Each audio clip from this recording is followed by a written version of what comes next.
Hi everybody! It's all been very quiet in my Tudor doll's house for quite a while.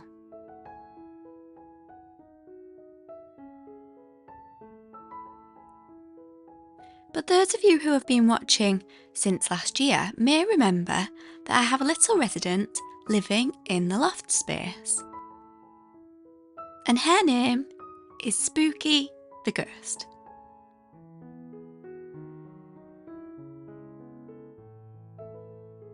So in today's video, I'm going to be making a little friend for Spooky the Ghost.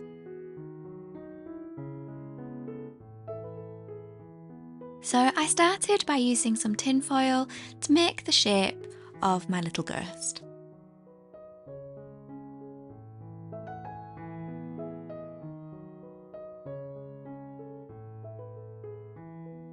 I popped the tin foil into my doll's house to check the size.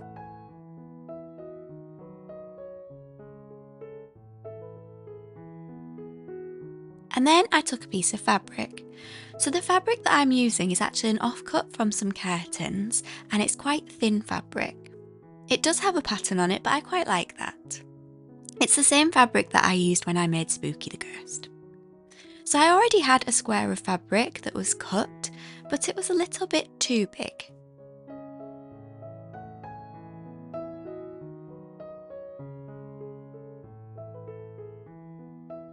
So I carefully cut around the fabric and made sure that there was enough fabric so that it draped down onto the surface and went slightly past the tin foil.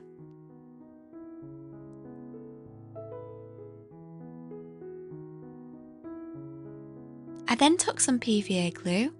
Of course, as I always say, this isn't a tutorial, it's a diary entry, so please don't copy what I do because there are lots of different types of glue and I wouldn't like to recommend or give any safety advice. So obviously don't copy me, always read instructions on any materials that you're using for whatever projects that you're working on. So I diluted my glue and then I dipped my piece of fabric into the gluey water. I'd actually added a little bit too much water, I realised later on. So I did have to add a bit more glue.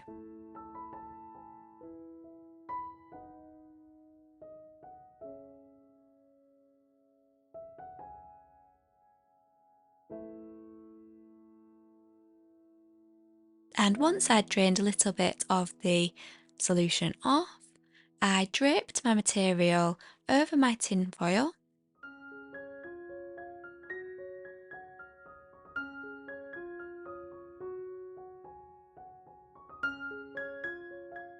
And I made sure that the material stretched right down to the bottom. This was really important to help the little ghost to stand up when it's completely dry. And I also stretched the fabric out of the back. Now you might have noticed that I'm working on what appears to be a baking tray. It's a tray that I only ever use for crafting because it's really important that you don't combine your food preparation or food utensils or baking trays or anything with crafting. It wouldn't be food safe. I spent quite a bit of time positioning the fabric to make sure that it was in the position that I wanted it. And this is where I added a little bit more glue because I could tell that the solution was a bit too watery.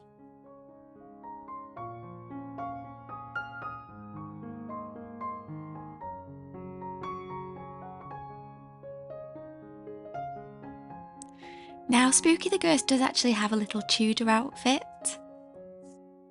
I was going to do this for this little ghost, but I decided instead to make him a little scarf, just so that he had a different outfit.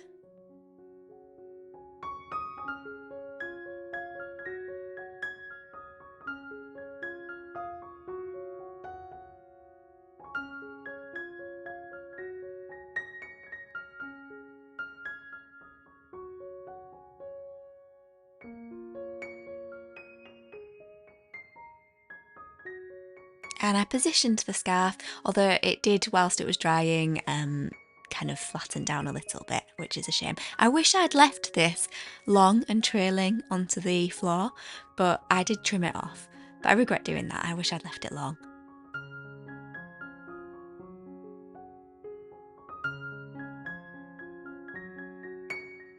So then I left this little ghost to dry, and he took a few days to dry. It was really important that he was completely dry so that I could remove him from the tray without him losing his shape. Whilst taking the tin foil out, I suddenly remembered from when I made Spooky the ghost that I shouldn't have just used one piece of tin foil. I should have used a few smaller pieces so that I could take them out one at a time, because it would have made it a lot easier to take the tin foil out from underneath the material. But never mind, it did come out eventually, it just took a while. Now, I drew this little ghost's face, but I actually slipped whilst I was doing it. And also, I wish I'd done his expression a little bit more like Spooky's, but he does look really happy, so never mind.